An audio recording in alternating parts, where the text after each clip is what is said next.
Vous suivez actuellement le mot du président du réseau Forum Radio-Télévision des droits de l'homme, Maître Maurice Massingo-Thiassé. Bienvenue à toutes et à tous. Nous allons faire une page d'histoire du Congo, notamment en vous parlant du premier conflit qu'il y a eu en novembre 1993 jusqu'en janvier 1994. Il y a donc 31 ans, la guerre de Pascal Lissouba contre Bernard Kolela, sous le regard des deux antipoules, Sassou Nguesso et Yombi Opango, qui n'ont pas voulu l'application justement des actes de la conférence nationale souveraine. Il y a eu les bombardements des quartiers de Bakongo et Makelekele, donc, qui ont commencé le 3 novembre 1993. Pour nous, c'est un véritable complot de destruction du pôle. Lorsqu'on connaît la vérité, celle-ci nous libère, alors que la méconnaissance et le mensonge nous enferment dans la médiocrité et la violence gratuite.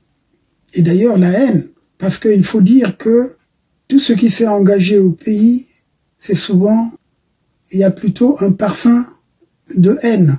C'est pour ça que je veux revenir sur les intentions du professeur Pascal Lissouba, qui aurait eu en novembre 2024 93 ans.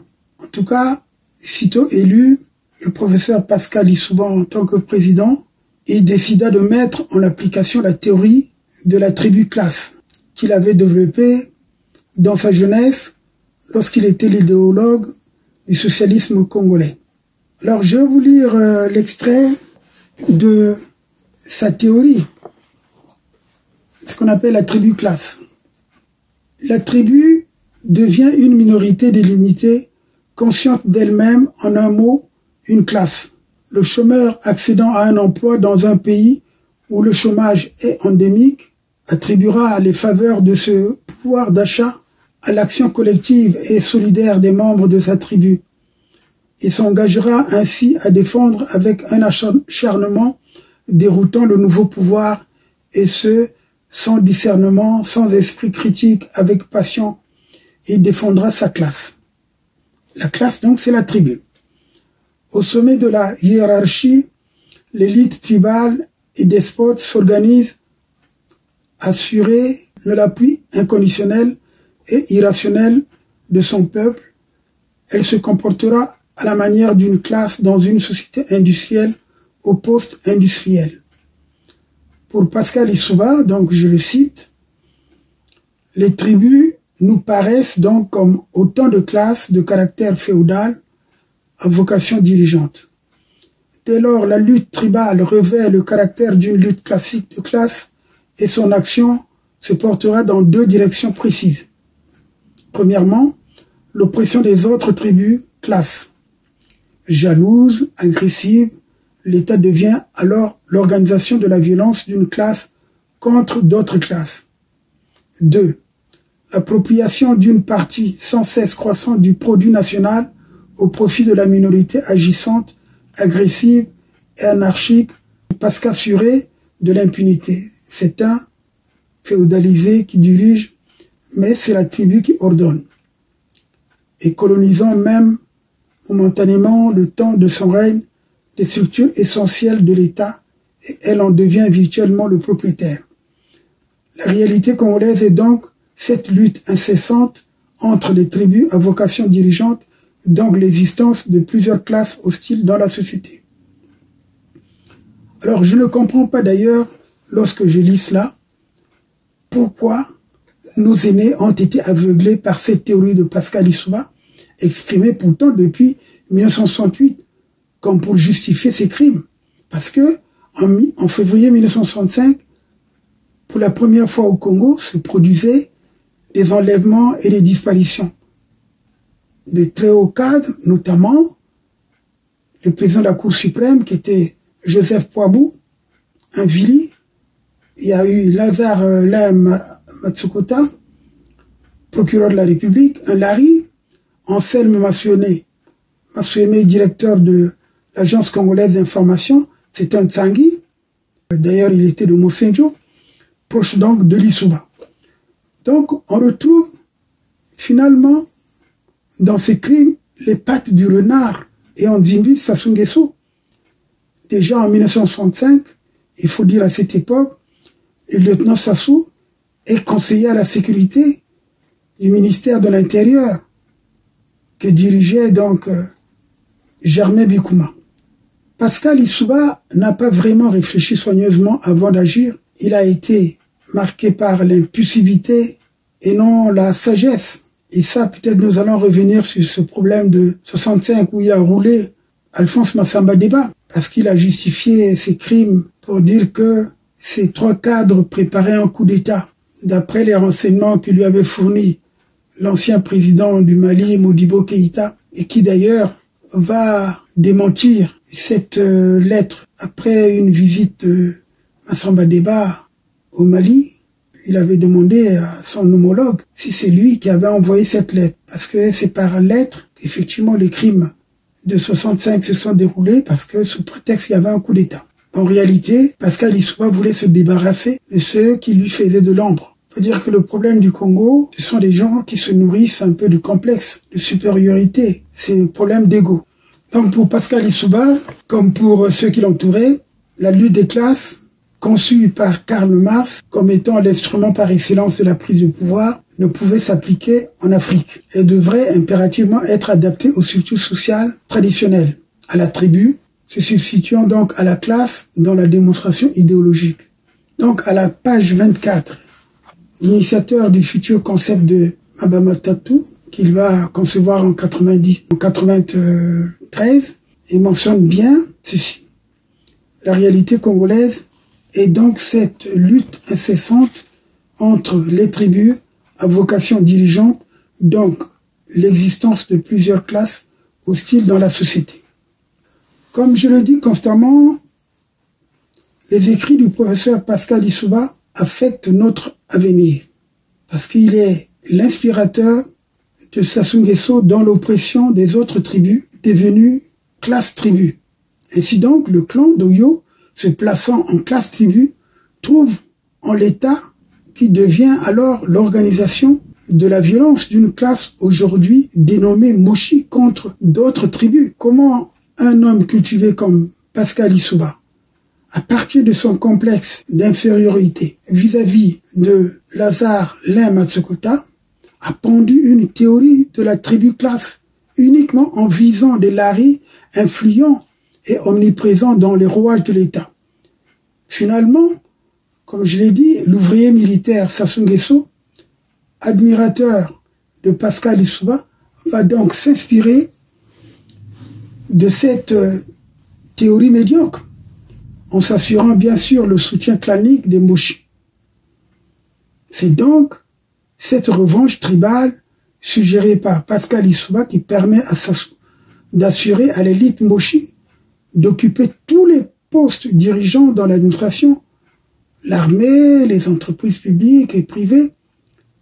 Donc la tribu classe permet donc à la tribu Moshi la jouissance immodérée et le plus longtemps possible du pouvoir qui lui appartient, de soustraire à la convoitise des autres tribus également aptes à en assurer l'exercice. Cette théorie de Pascal Lissouba, qui visait maladroitement les laris, est bien destinée à Sassou Nguesso, qui considère donc les Moshi comme la seule classe à vocation dirigeante. Aujourd'hui, nous devrions faire une autocritique en nous dépouillant de nos sentiments tribalistes et régionalistes et surtout refuter ces théories de l'homme pédant qu'était Pascal Lissouba, qui n'a malheureusement pas participé aux travaux de la conférence nationale où il aurait pu s'expliquer et chercher à s'amender pour ses erreurs de jeunesse. Malheureusement, les gens continuent justement dans ce fanatisme à ne pas considérer, à ne pas nier cette théorie qui était tout à fait une théorie erronée. Et malheureusement aussi, élu confortablement en août 1992, Pascal Lissouba va ordonner en novembre 1993 les bombardements des quartiers de Bakongo et Makelekele. Et d'ailleurs, Pascal Lissouba va justifier ses ordres de bombardement des quartiers de Brazzaville par des propos carrément incohérents qui occultent la véritable responsabilité. Je vous cite ces propos. J'ordonne à la force publique compétente à cet effet d'occuper elle seule la rue, désormais libre aux seules manifestations pacifiques, afin de poursuivre dans la discipline et surtout le discernement les opérations rendues nécessaires au retour de la paix, de l'ordre public et de la sécurité de notre peuple. J'ordonnerai à nos forces armées puis au gouvernement avant de m'engager moi-même. Pour ma part, heureux, si averti par ses cheveux blancs, je réserve à cette jeunesse désorientée, hélas de vivre, toutes les forces, toute mon expérience pour lui imposer la vie, mais aussi pour la guider. Toute sensibilité confondue dans la recherche d'une vision au travers d'actions pratiques dans un creuset, si ce n'est pas dans un département ou dans une fondation. Alors, on n'a pas compris le sens de ce qu'il a voulu donner à cette déclaration.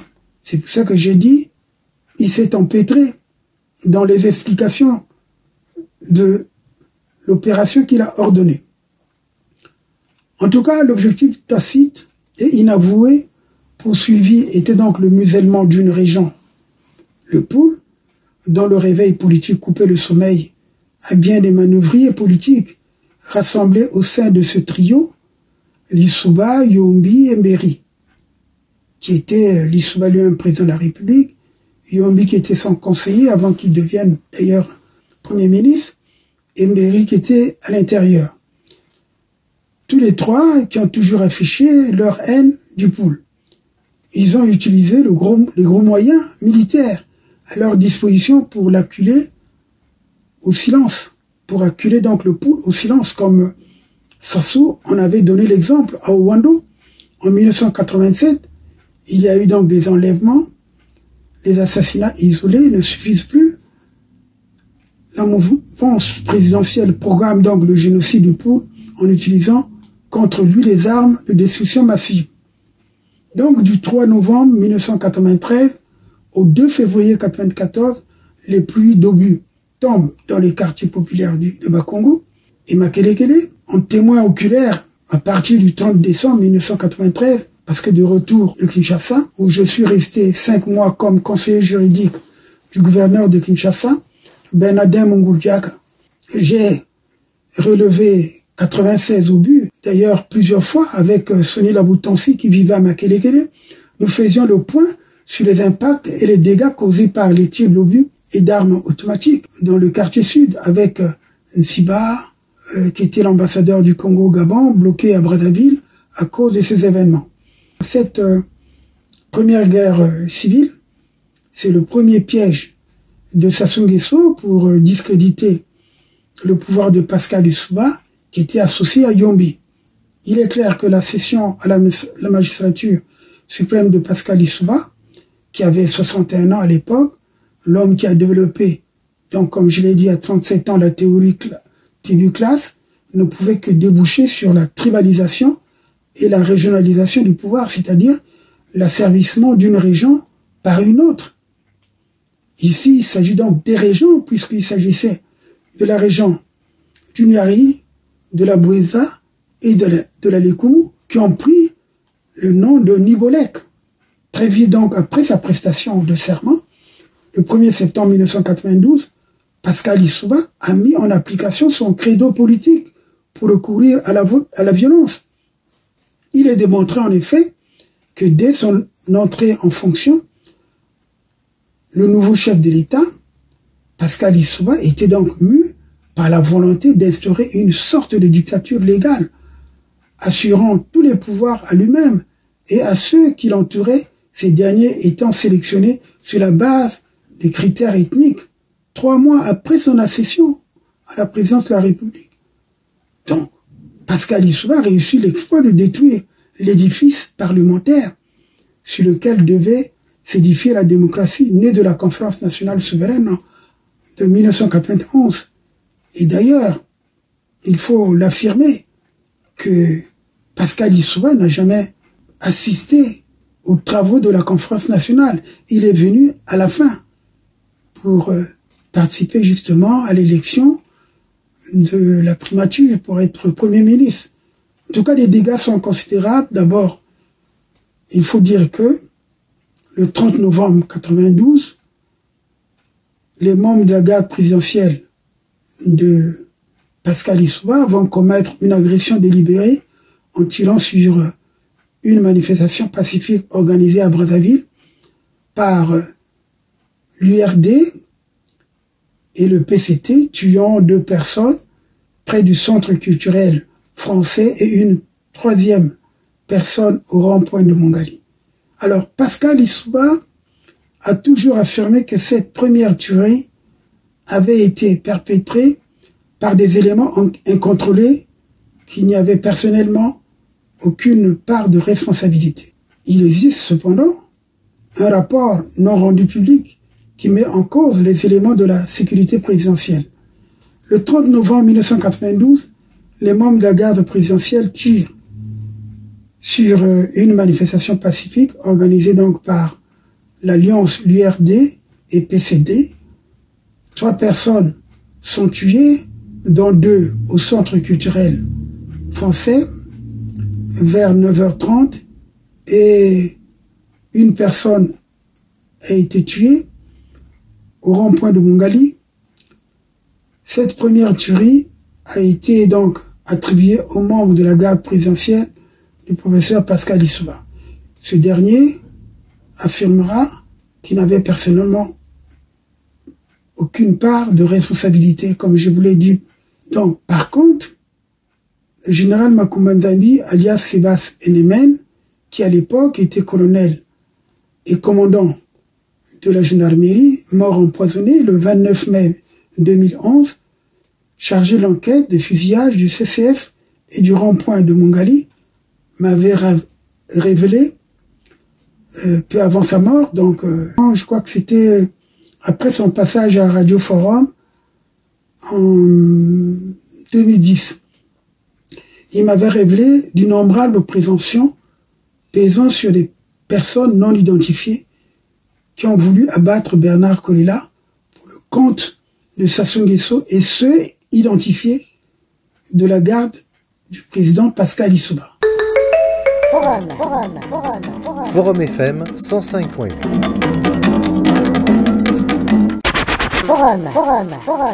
Forum FM 105.8. Moi, j'aime.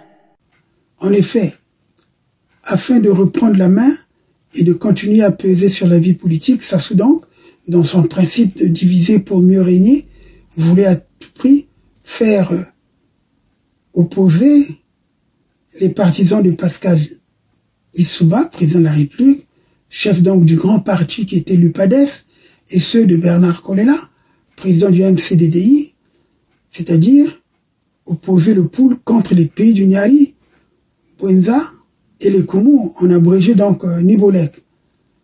J'ai vécu ces événements du 30 novembre 1992 d'ailleurs dans la famille Kounzila, qui m'avait invité le père, père son âme, Tata Jacques Kounzila, qui m'avait invité avec sa femme pour passer la journée avec eux dans l'avenue Matsoua, non loin du marché Total. Nous avions observé le déroulement du pillage d'ailleurs des boutiques après les fusillades du CCF qui ont révolté l'opposition, notamment les partisans du MCDDI. Malheureusement, je ne retrouve plus le film parce que j'avais filmé ce premier pillage, c'est le grand pillage, où j'ai vu des gens vraiment musclés.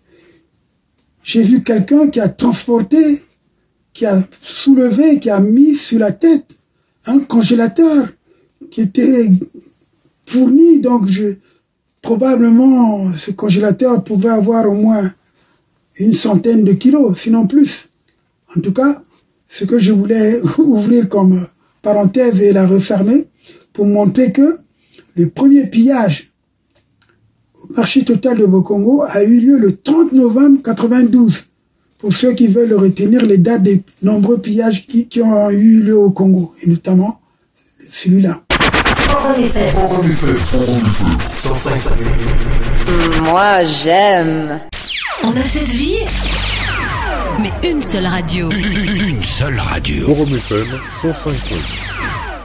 Pascal Lissouba va se lancer dans une frénésie d'achat d'armes de tout type et de tout calibre, créer donc des camps d'entraînement pour les milices, enrôle les instructeurs étrangers pour les former, le tout dans le but inavoué d'imposer par la terreur de la tribu classe, qu'il professe depuis donc 20 ans. Ça devient passionnant. Forum FM 105.8. Attachez vos ceintures. Forum FM 105.8. Vous fait voyager. Maintenant. Pascal Lissouba a fait parler donc la poudre de novembre 93 à début février 94. Donc, par les bombardements des quartiers sud de Brazzaville et la répression des opposants, la chasse au Congo Lari et Sondy du Poul, résidant dans les pays du niveau LEC, est donc déclenchée. Alors, je vous montre même les images du premier Berdem qui a été brûlé par la population de Bakongo, au quartier Commission. D'ailleurs, ce Berdem-là, j'avais mis un monument, c'est une parenthèse que je tiens à ouvrir et à refermer. Ce Berdem, plutôt comme avait décidé Sassou Nguesso au forum pour la réconciliation et la reconstruction du Congo, qui s'est déroulé en janvier 98, il avait proposé 3 monuments qui devaient symboliser justement les différentes agressions. Il s'agissait donc du monument du 5 juin 1997, du monument du boulevard et le monument de Bakongo, place du 3 novembre, donc la première attaque.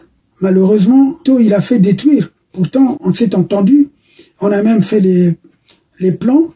Au moment de la construction de la voie qui menait du marché total jusqu'à Saint-Pierre, même Pendino, qui était le constructeur de la voie, avait eu le plan. On devait mettre un grand rond-point et surélever le Berdem sur le rond-point qui menait vers le marché total et l'avenue Simon Kimbangu en descendant sur la montagne Sainte en direction de la commune de Makelekele. Voilà. Ça, c'est l'anecdote. C'est pour ça que moi, je me suis permis de mettre un monument provisoire justement dans un coin de ce rond-point du marché Commission. Alors donc, cet enchaînement de violence a fait que les couples des différentes régions sont désemparés, ne sachant pas quoi faire. Ceux qui, jadis, vivaient en bonne harmonie et intelligence s'entretuaient. Bernard Kolela constate amèrement que la violence prenait à Bakongo et à Makelekele un caractère de guerre, de résistance contre le pouvoir établi, avec comme slogan que la tribu Lari est menacée de génocide et qu'il faut lutter pour la sauver. Et dans cette logique, les ninjas milices de Bernard Kolela, armés par Sassou Nguesso, sont l'unique rempart. La logistique des ninjas venait bien sûr de Sassou Nguesso. Il commençait à jubiler et à se frotter les mains par l'intermédiaire de certains officiers comme Pierre Ouba et Michel Ngakala. La main bleue était le point de ravitaillement en armes. Bernard Kolela, aidé par Sassou Nguesso, met en place une milice privée appelée Ninja. La milice gouvernementale créée par Mbéry Martin et ensuite dans le camp d'Aubéville était chargée de sécuriser le pouvoir qualifié de Nibolek. Ces deux milices, formées dans un tel climat, ne pouvaient que par la suite plonger le pays dans l'anarchie, en substituant l'arbitraire au respect de la loi incarnée par la force publique républicaine dans ses 3 composantes, à savoir forces armées, gendarmerie et police. D'ailleurs, je voulais aussi ouvrir une parenthèse. Il m'a été aussi signalé à l'époque par le général Norbert Dabira, si ma mémoire est bonne, qu'il avait empêché des engins blindés qui devait se rendre à Bakongo justement pour tirer aux environs de Wenze. La mémoire parfois nous fait défaut pour reconstituer les véritables mots qui ont été avancés par le général Dabira à l'époque. En tout cas, retenez seulement que le général Dabira avait empêché un colonel à l'époque de faire mouvement sur Bakongo avec des chars. En tout cas, Lissouba et Kolela, qui sont devenus des adversaires irréductibles, s'efforcent donc d'asseoir leur pouvoir sur des fondements éthiques au lieu de chercher à le préparer par la voie démocratique du suffrage universel. Le pouvoir de Pascal Lissouba en 1993 avait fait donc vider les quartiers d'Iata, Ntabala et Mfilou des ressortissants non originaires de Mabama Tatou, c'est-à-dire les 3 palmiers qui symbolisaient les 3 régions de la vallée du Nyari, à savoir le Nyari, la Bouenza, la Likumu, en abréviation donc, comme je l'ai dit, Niboulek, et ceux qui ont résisté étaient éradiqués sans pitié. Donc cette première guerre ne dure que 3 mois, mais elle provoque cependant un véritable traumatisme dans l'esprit des Congolais qui jusqu'alors vivaient en bonne intelligence, tout en veillant jalousement à la préservation de leur identité culturelle et régionale. À ce peuple tolérant par nature, donc les Congos, il est imposé pour la première fois de son histoire la ségrégation, celle qui repose sur les distinctions ethniques et régionales. Donc le régime de Pascal Lissouba a donc dressé les Congolais les uns contre les autres dans l'espoir insensé que la terreur permette la mise en pratique de sa doctrine tribu-classe. Ainsi donc, Sassou Nguesso, le manipulateur, profitant de ce germe qu'il a su introduire en armant la milice de Bernard Kolela, accentuera la destruction du corps national après avoir inoculé à tous ses membres et organes son venin mortel du clanisme, du régionalisme, de la discrimination, de la répression, de la corruption, des arrestations arbitraires et surtout de la médiocrité que nous constatons jusqu'à ce jour. Donc à partir de ce mauvais exemple donné par Pascal Lissouba, l'homme d'Oyo, Sassou Nguesso, va constituer d'ailleurs une milice privée, les Cobras, en imitation des Obévillois et les Ninjas. Ce sont donc des éléments de l'armée de la police et les transfuges ninjas de Kolela qui vont former les Cobras, sachant qu'ils n'avaient aucune chance de se faire élire démocratiquement. Sassou Nguesso a eu le temps de peaufiner sa stratégie de retour au pouvoir par les armes, et son piège et sa ruse ont bien fonctionné, en faisant donc opposer Pascal Lissouba et Kolela. Sassou donc a commencé ses opérations chirurgicales en 1968 avec l'arrivée de Marien Ngouabi aux affaires, comme vous l'avez suivi dans cette révélation que l'ancien ministre Skolati Poiti, qui vient de nous quitter le jeudi 24 octobre, nous a révélé par ses témoignages dans le journal Afrique Éducation. En tout cas, Sassou Nguesso, en rusé et pervers, a planifié, organisé tous ces conflits. Et d'ailleurs, il ne voulait pas l'unité, l'entente des Congos, c'est-à-dire les originaires du Poul et de la région du Nyari, Bouenza ou Lekumu. La preuve en est que, après le conflit de 1994, qui n'a duré que 3 mois, les députés issus de ces régions se sont retrouvés pour faire la paix. Et ils ont construit une stèle, et cette stèle que je vous montre, cette stèle se trouvait à Pékin, elle a été détruite par Sassou après 1997. Donc c'est pour montrer que Sassou ne voulait pas que les Congos soient unis. Il a donc favorisé cette division Lari Congo ou Sundi Congo, avec les autres, les Bembe, les Bayaka, les Tsangui, et tous ceux qui font partie justement de ces grands pays du Nyari et le Poul.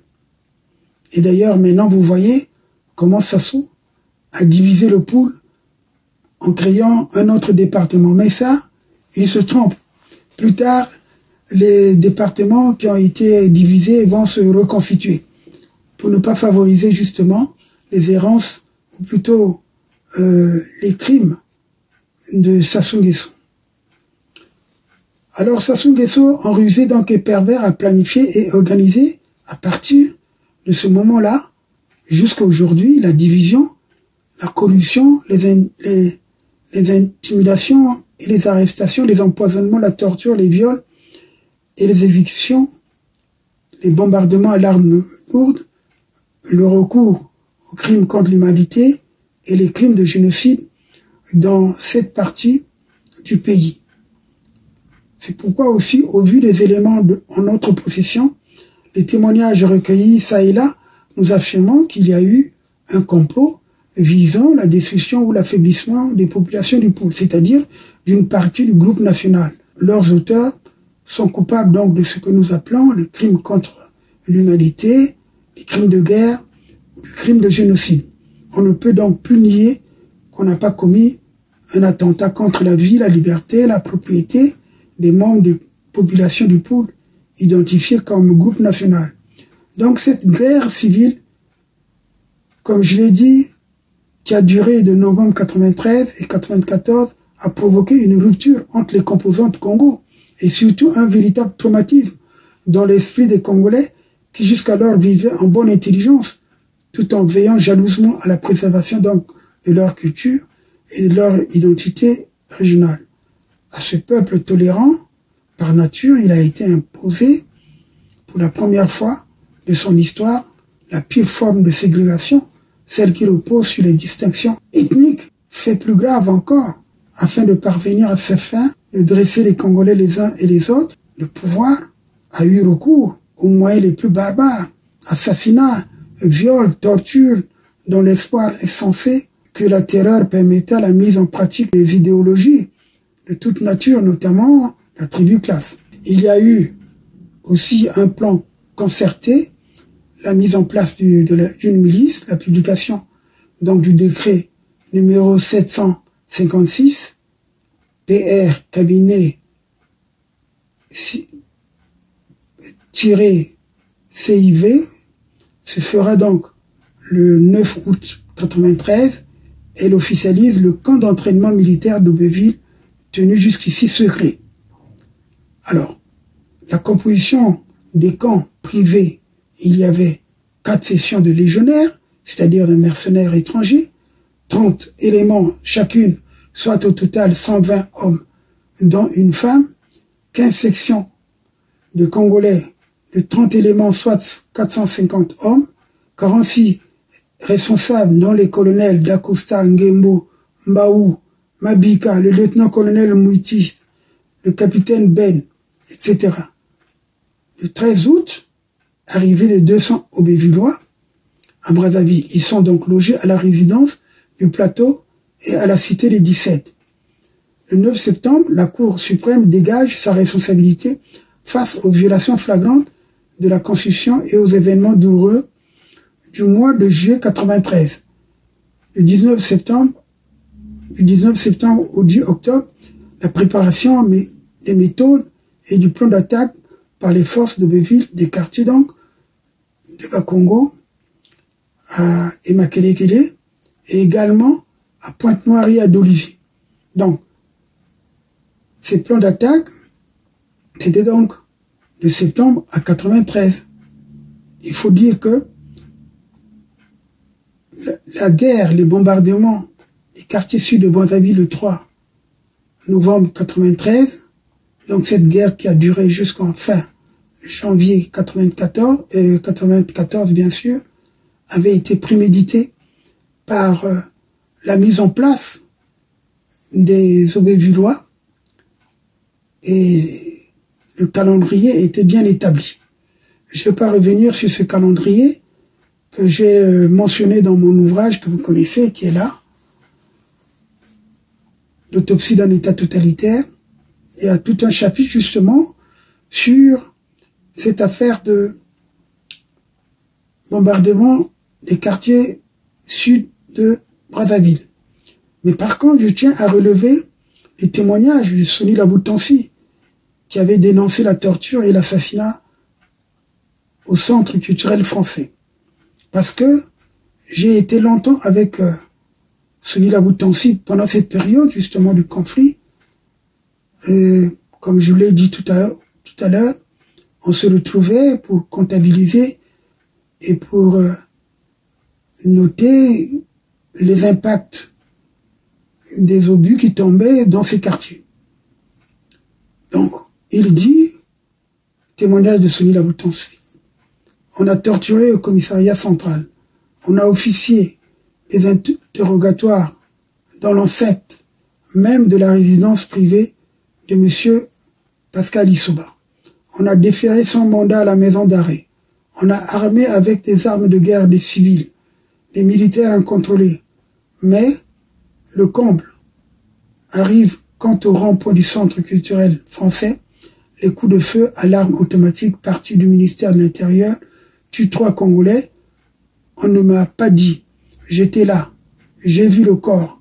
C'est ce que j'ai vu les corps. C'est ce que donc rapporte Soni Laboutansi.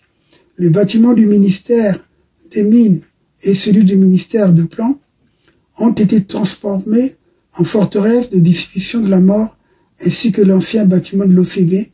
Toutes ces administrations sont-elles incontrôlées et par qui?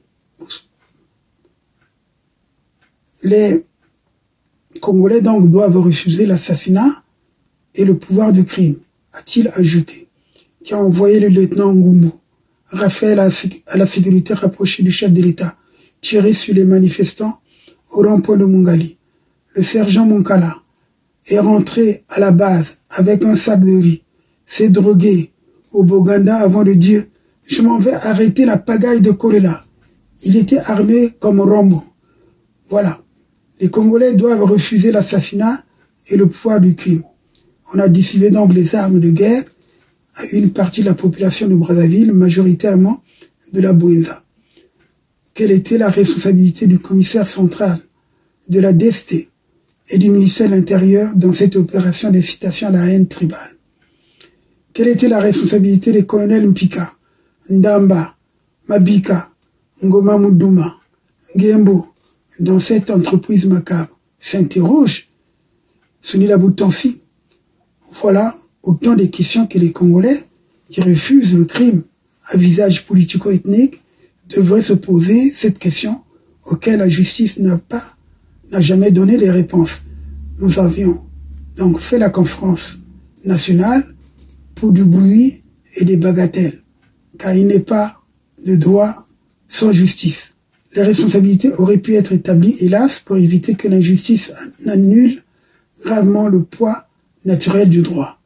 Aux 100 questions que se posent les Congolais et les observateurs étrangers sur l'assassinat du 30 novembre, une seule réponse, que la justice et la lumière soient faites avec la plus grande rigueur. Donc à partir de juin 1993, l'opposition était donc interdite d'accès à la télévision comme à la radio.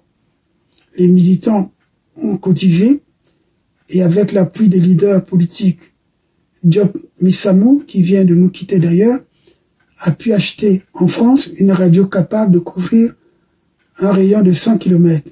Elle fut implantée dans le quartier général à 200 mètres de la résidence privée de Bernard Kolela, c'est-à-dire vers le marché total. Et je vous montre d'ailleurs les photos de cette résidence, plutôt de cette résidence de Bernard Kolela avant qu'elle soit touchée. Et je vous montre aussi là où a été implantée la radio au moment de sa destruction. Comme de notoriété publique, Kolela, le Nkumbinzila, a longtemps tergiversé avant de donner le top de lancement des émissions. Les émissions ont commencé le 22 octobre 93. La joie a été grande pour les militants de l'opposition d'entendre la radio qu'on appelait la radio Alliance. Les journalistes professionnels acquis à la cause de l'opposition vinrent courageusement prêter main forte, à leur risque et péril, animèrent des émissions, tout simplement par volonté de rétablir la vérité escamotée par les médias d'État, d'où ces journalistes, bien que fonctionnaires, ils avaient été exclus d'antenne. La nouvelle radio émettait donc en FM sur la longueur d'onde de 107.5. D'ailleurs, à ne pas confondre avec la fréquence que le forum a eue, 105.8. Oui, nous, 105.8. Et toute la ville de Brazzaville s'est branchée sur Radio Alliance, la voix d'une opposition résolument engagée à faire respecter les normes de la vie démocratique et surtout à faire appliquer l'article 27 de la Constitution qui stipule « Tout citoyen a le droit d'exprimer et de diffuser librement son opinion par la parole, par l'écrit et par l'image. La liberté de presse et la liberté d'information sont garanties, la censure est prohibée, l'accès aux sources d'information est libre. » Donc la milice présidentielle dont l'ardeur au combat avait été émoussée par la résistance héroïque des ninjas épaulés par près de 200 cobras n'osait pas s'aventurer à Bakongo et Makelekele. Donc le 3 novembre 1993, aux premières heures de la matinée, les habitants de Bakongo furent réveillés par les fromissements d'engins militaires, les Berdem, les Shilka, les Jeeps, Sovamag, qui assiégèrent les quartiers et s'enfoncèrent jusqu'à Makelekele en bombardant à l'arme lourde. Les militaires avaient reçu l'ordre de raser le quartier général de l'opposition et avec lui la résidence privée de Bernard Kolela. Alertés par les coups d'obus, les ninjas arrêtèrent leur entraînement matinal et regagnèrent les quartiers assiégés.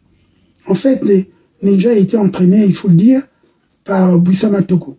Après la première attaque ratée du 7 juillet 1993, les ninjas avaient réalisé un butin de guerre suffisamment important pour parer à toute éventualité. Connaissant leur quartier, ils s'étaient organisés en conséquence et dès 7h30, la première réplique armée des ninjas fut donnée.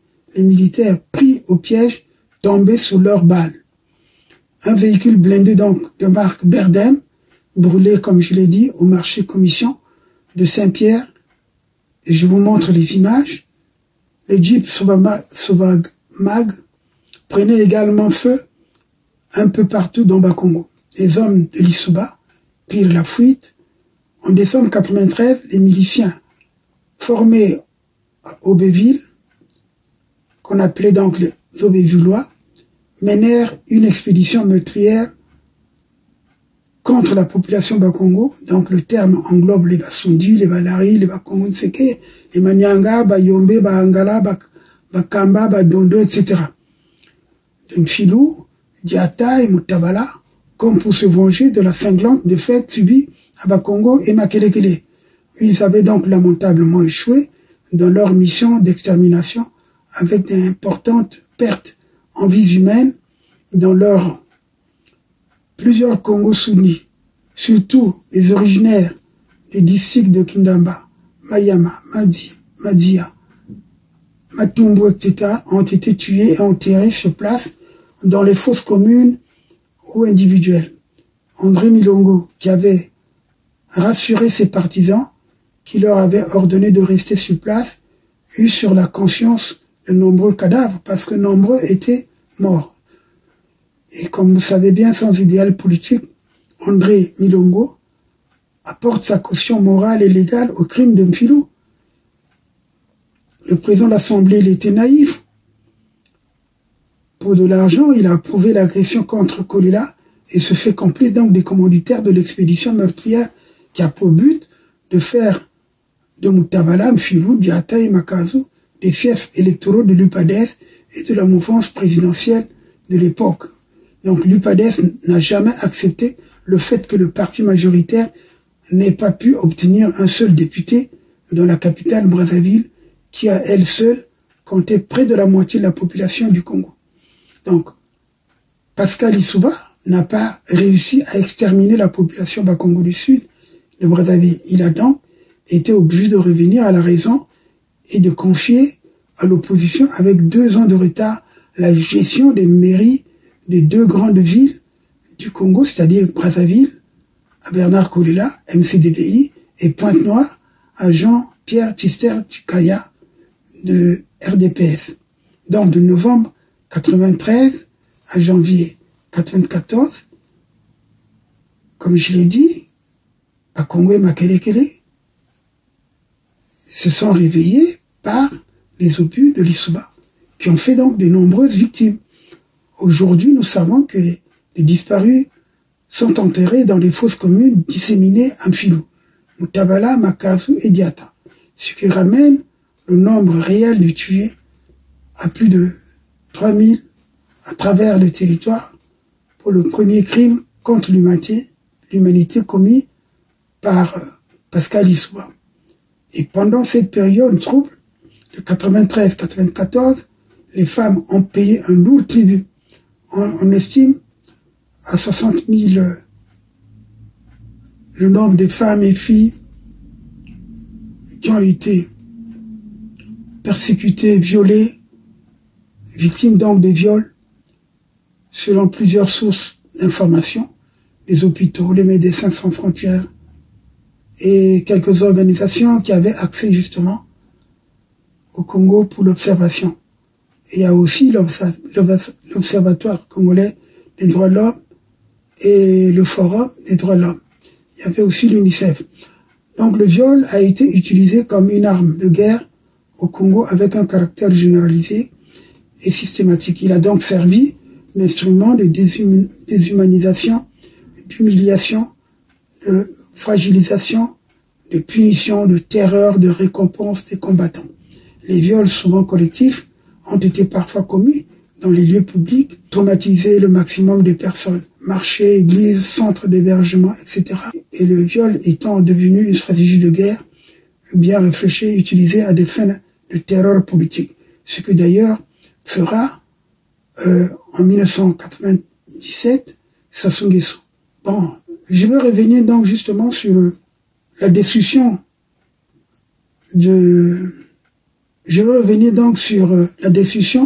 du monument érigé par le comité pour la concorde intercommunautaire de Mfilungamaba pour réconcilier les frères et sœurs Congo, c'est-à-dire les ressortissants du Poul et les ressortissants des pays du Nyari, des grands Nyari, qui regroupaient donc le Nyari, la Bwinza et la Lekumo. Donc le comité pour la concorde intercommunautaire de Mfilungamaba avait donc érigé en 1995 ce monument que je vous présente pour favoriser un climat de confiance réciproque entre les ressortissants du Poul et ceux des pays du Nyari vivant dans la circonscription de Mfilungamaba. Et d'ailleurs, c'est une initiative de Luc Adamant Mateta, qui était député de cette circonscription. Ce monument a été détruit par le pouvoir de Sassou en décembre 97. Et moi, j'ai eu la chance de filmer ce monument en novembre 97, aussitôt après la guerre, de juin à octobre 97. Et Sassou n'a pas voulu garder ce symbole. Merci beaucoup. Donc, je termine cette émission par cela. C'est aussi un témoignage parce que après, nous allons passer aux événements de 98-99 pour décembre. Soyez donc scotchés. Surtout, je vous demande de liker nos émissions et d'être nombreux à vous abonner et à faire abonner la chaîne vidéo FRTDH pour vous relater la véritable histoire du Congo qui est escamotée, pour que nos enfants, nos petits-enfants, nos arrière-petits-enfants ne recommencent pas les erreurs que Sassou est en train de faire justement. Sassou qui a imité le professeur Pascal Lissouba dans ses errements politiques. Merci. On a cette vie, mais une seule radio. Une seule radio. Forum FM 105.8. Mabwide Yimene Moyo Tetekaya Timatia Gebu Wepina Manankampa Yasisa Bambutanga Bon, moi c'est Jacques Lebello, artiste comme vous savez. Je suis ici à Forum, Radio-Télé Forum, Droits de l'Homme, de Maître Tchassé. Mais moi je vous dis que je suis là. Ceux qui pensent que je suis pas là, ben je suis là, à Forum. Et Forum, c'est super. Attachez vos ceintures. Forum FM 105.8 vous fait voyager. Maintenant.